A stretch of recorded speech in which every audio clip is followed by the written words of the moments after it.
authorization rule cannot support to handle this. I actually give an example here in my issue. Francis, can you click the issue to see an example? Yeah. Yeah. So the example is like, for example, we have a header, like the request with a header x dash example, and the value is v1, v1, v2, v3. They are concatenated, and this is like a valid inline header value.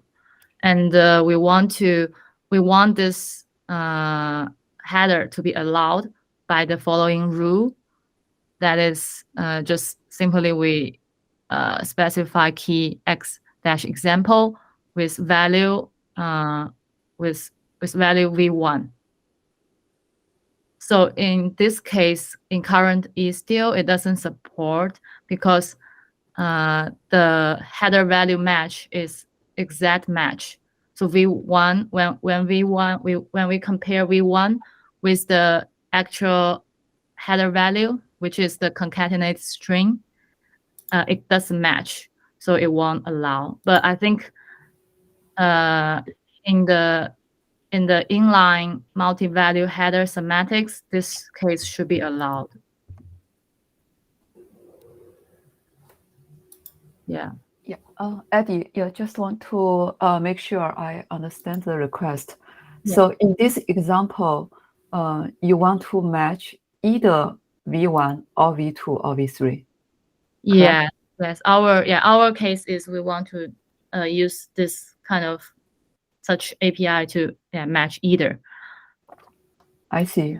We actually have such functionality currently supported only for groups claim. So if you have a multiple value in the groups claim, as long as any of the group match, it will consider a match. But it's not applied to like any header value. Group? Yeah, groups. Also, I think there's a task about the group match. Can you also add? Yeah. Here, let me try to find it. Yeah. Thank you. Yeah. Eddie, can you add the Envoy API for this behavior to support any of the match? Because in the Envoy config right now, it uses the exact match. Can you add the Envoy API to enforce this behavior of any of the value match? Envoy supports string match and the regex match. So I think that's what they can support right now. But they also don't have a formal or official support on this. I see. So they are enforcing this behavior through the regular expression match. When you say regex, yes. do you mean regular expression match? Match, yes. Okay, I see. So the API should be a regular expression match. Okay. Yeah, Envoy actually support both. Envoy supports the regular expression match. Yeah, I think it's called a cell expression. And in addition, Envoy also supports the one-off match. Yeah, I remember I added this support a long time ago. I don't know if there's any change. One later off, but this is a string, so is one-off match can apply to this format? So, okay. Yeah.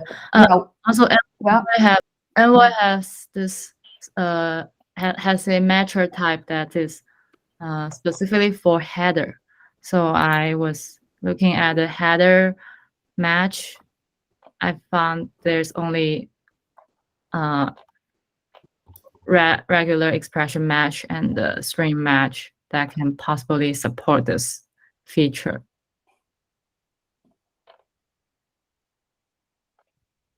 Yeah, I think when I was talking about the groups match, Mhm. it's actually multiple strings. It's not just one. Yeah. Yeah, it's not just comma separated Yes. single string.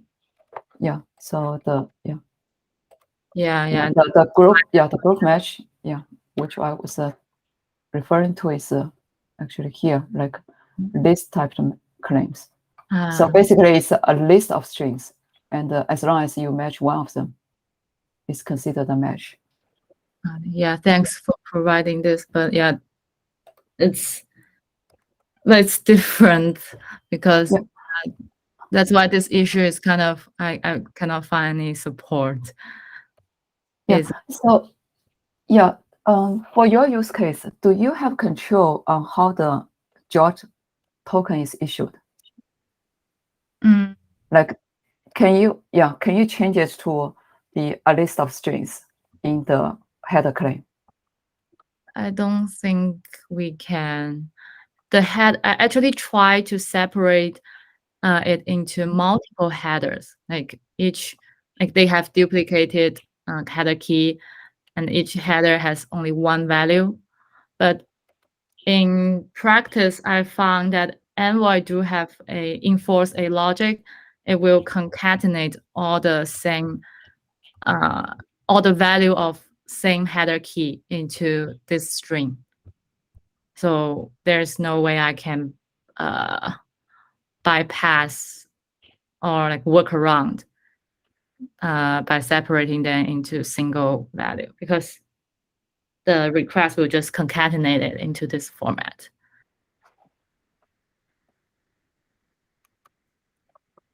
Okay. Yeah, but you do have control on the JOT content, right? Like the JOT token content. Yeah. Okay, I see. So yeah, I think one quick thing that can probably work is if you just issue a claim, a groups claim, and which contains multiple strings. Like V1 is one string, and V2 is one string, V3 is one string, and you call it you call it a groups claim. So instead of making it X example header, will that work for your case? Yeah, I think in the long term we probably need to consider expand the semantics, but just to for your use case, just to address it quickly, maybe you can consider that.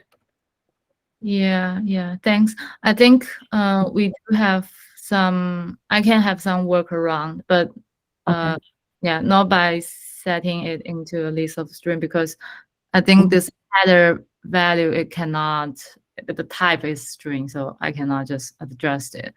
But I do have some workaround to just use regular match in the Envoy config to kind of patch the RBAC rule, and it works. So I can work around with that. I just want to follow up with the community to see if that will be whether which route will the Istio community go, and yeah.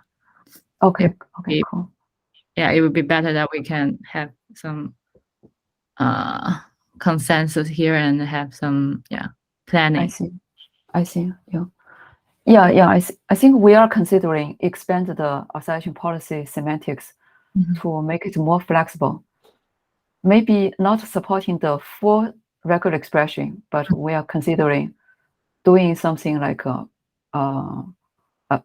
block match or something. Yeah. Okay. Like to address the common cases. The full regular expression, I think there are some concerns that if we make it too flexible, it may introduce vulnerability. Like Yeah, that's yeah, why there are some corner cases we cannot. Yeah.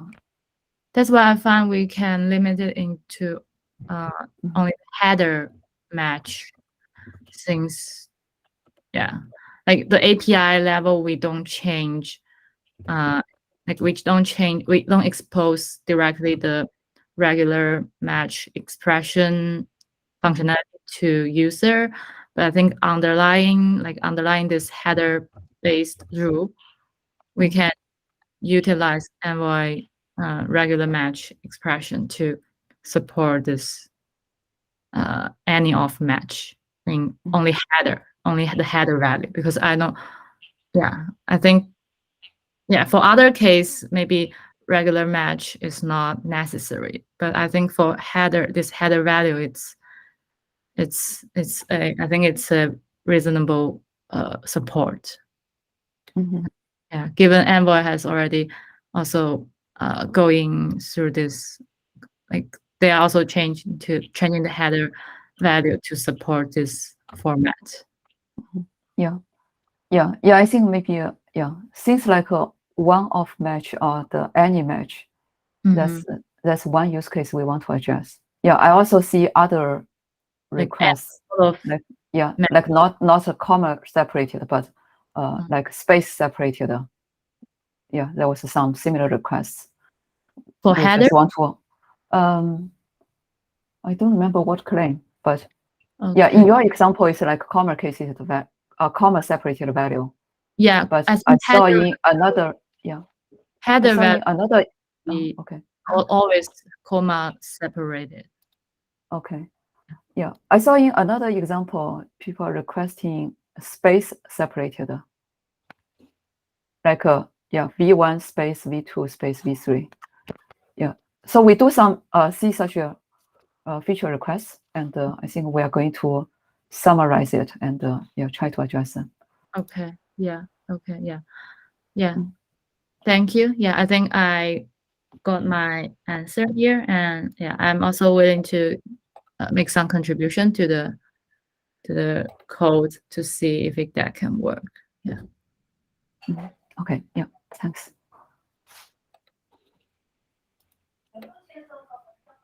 All right. That take care of that issue. Let's go back one up, and Mitch. Hey, good morning. I just wanted to check, and it looks like Eric's already sort of +1'd on this. We announced 112 EOL would be, I think, July 12th. I don't think we followed up with an actual EOL happened announcement. Like we do a 2-week warning or so. We did the warning. We haven't done the follow-up. I wasn't sure who's responsible for that, if that's the 112 release managers or. Well, that would be my thought. And I know I pinged them on the 19th. About the lack of a final doc. I did ping them again today. Okay. I don't know if either of them are here. Or I think, conceivably anybody could probably create the doc and submit it. Normally I would expect it to be them, but.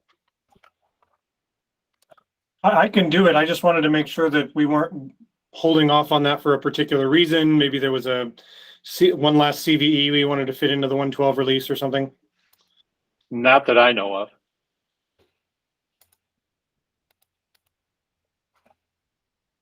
Okay. I mean, if no one knows why we're holding off in this room, I'm going to assume that it's not for a particular reason. I'll draft that announcement. Okay. And I can approve, and we can watch the release 112 channel too, because that's where I posted it in the release 112 channel. Okay, thanks. FYI, Mitch, I have a conflict at 9:30. Would you mind taking over running the meeting? Yeah, no worries. All right. It looks like next up on the agenda is Puru. Sorry if I mangled the pronunciation there. Yeah, that's okay. That's fine. So the issue is related to the outlier detection. I think we have logged the issue in Envoy. If you could open issue to share the context? Yeah, it's going to take me a few minutes to get that up and running.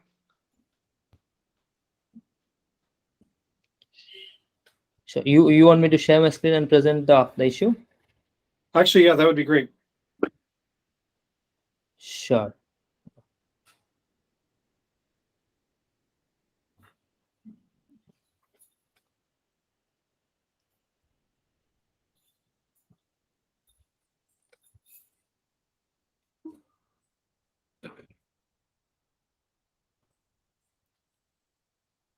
Okay. I hope you guys could see my screen. Yeah. Sure. Yep.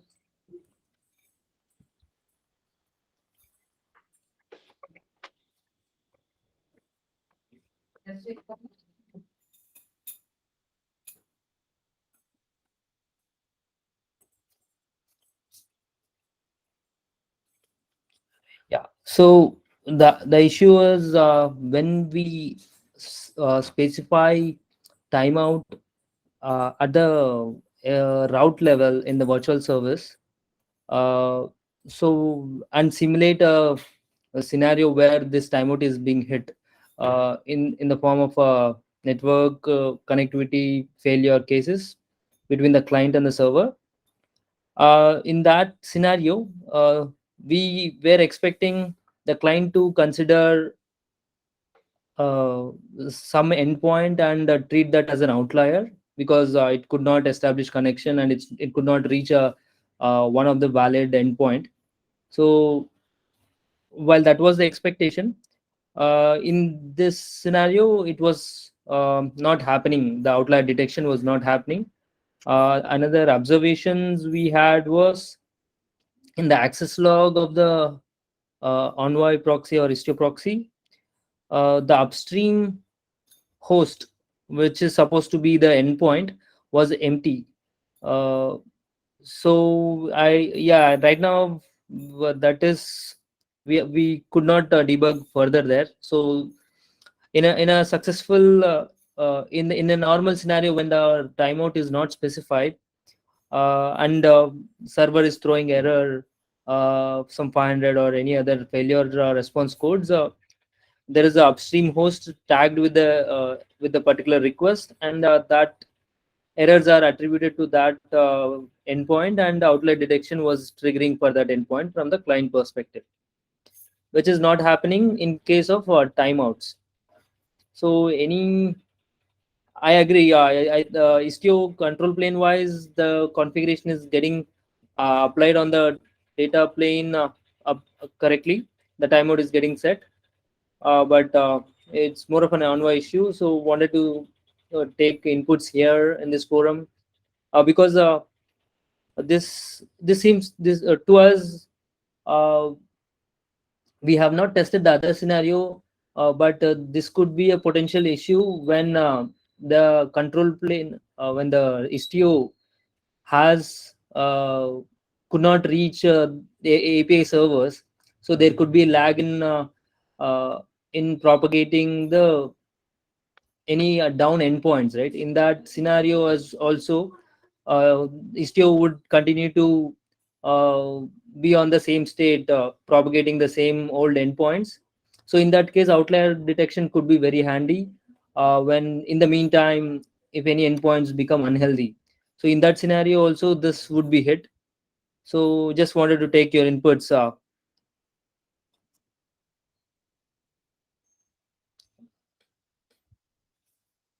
John, I think you're the only networking lead present today. Do you have thoughts here?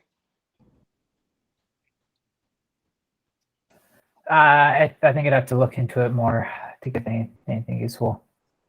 But I can take a look at the issue and comment. Sure, Cool. thanks, John. Yeah. Sure. I had another query. Shall I move on to the next one? Yeah, sure. Okay.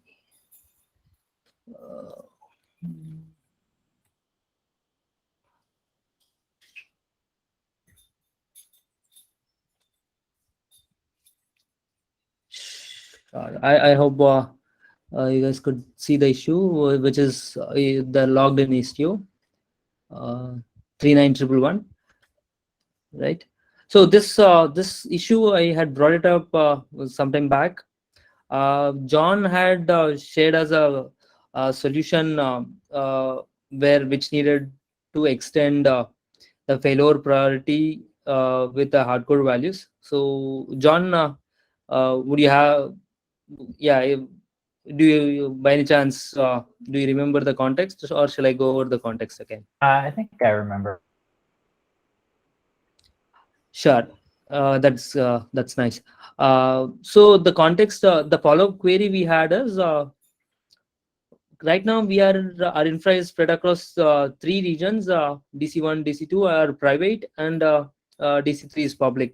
So we, at this moment, we also have a desired failover policy, right? So while the initial query was, after failover, how do we bring back the traffic? Like, let me take help of the picture here. Yeah, in the initial query was about red request, the request of the red line to bring it back to DC1. Now that along with the blue, right? Imagine there is a third DC as well. We have a desired failover policy that DC1 should fail over to DC2 instead of DC3. So that failover preference, along with the second request, second requirement, that is bringing back to the DC1 after the failover for the upstream hops. So we have both of, we need to meet both of these requirements together. So so that's the context. So in the previous solution that you had helped us arrive at, how do we meet this failover priority, desired failover policy?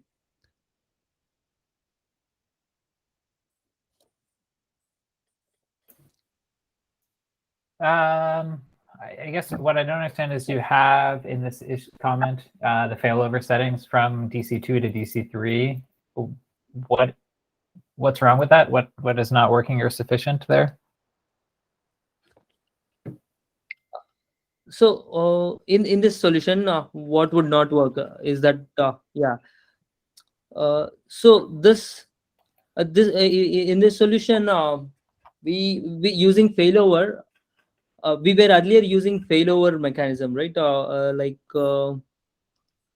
Yeah, the default failover configuration. We were able to capture this this policy. If DC1 is unavailable, which region does it has to fail over to DC2 or DC3? We were planning to leverage failover policy, failover capability of the in the virtual service.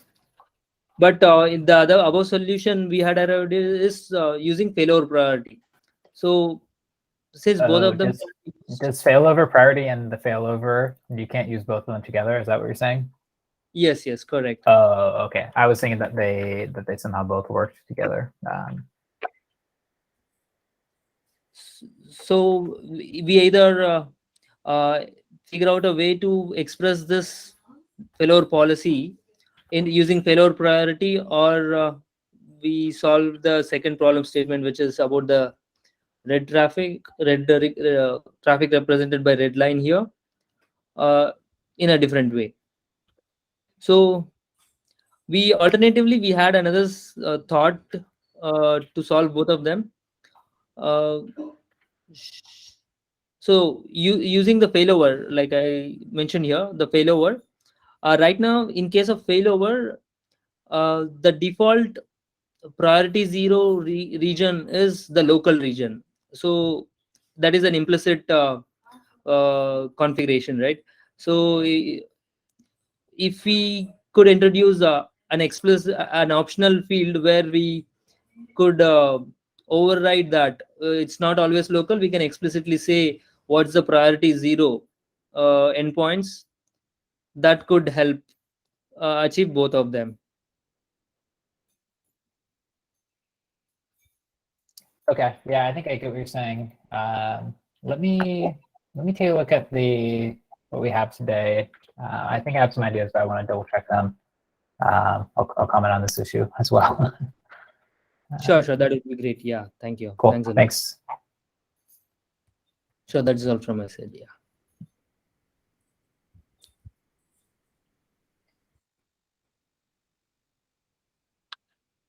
All right, so that takes us through our agenda. I did have one last thing on the agenda here. For the TOC members, I think that we had said we wanted to have a 116 roadmap review from each of the working groups. Do we have that on the calendar yet? Is that going to be Monday?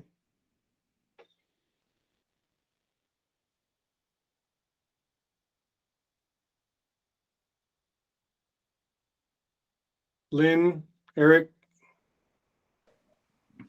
Am I on mute? Yeah, bring up the calendar to check. No. Do we know which team is ready to present?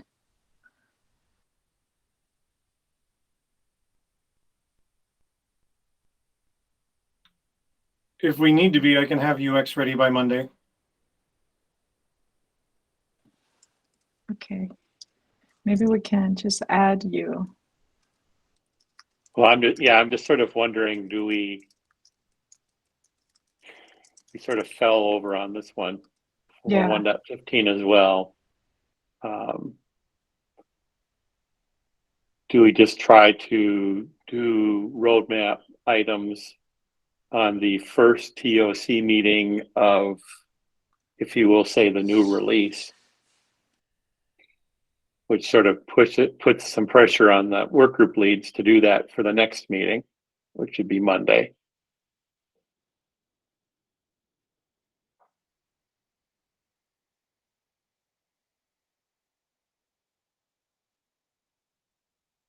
I guess we could say Monday, or give them till the September meeting, and then we'll just have to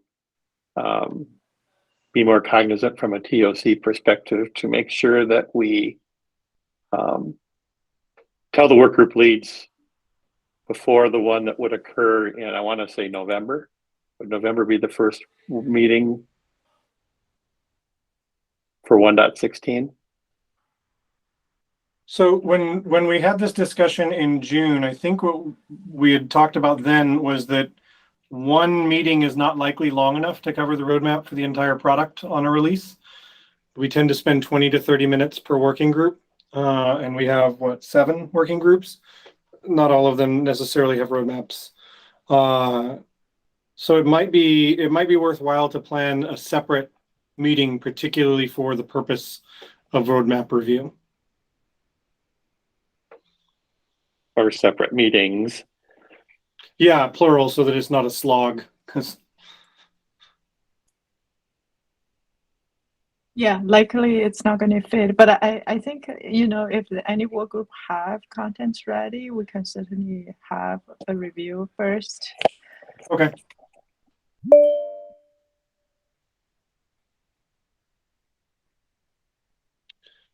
Prue, that's a great question. I have not yet published last week's recording, and that was on me to do. So I'll try to get to that today.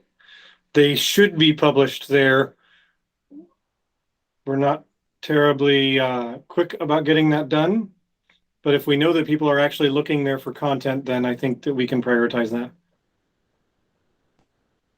A lot of the videos have no views, so.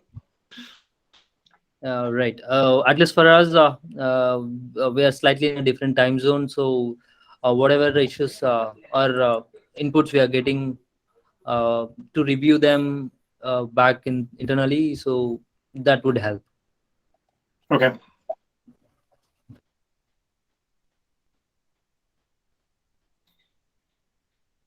All right. Well, that was all that I had. Anyone have anything to add?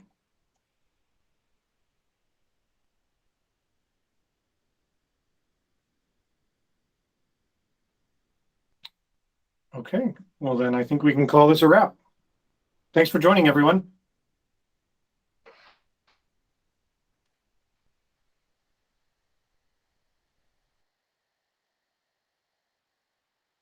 Thanks, Mitch. Bye.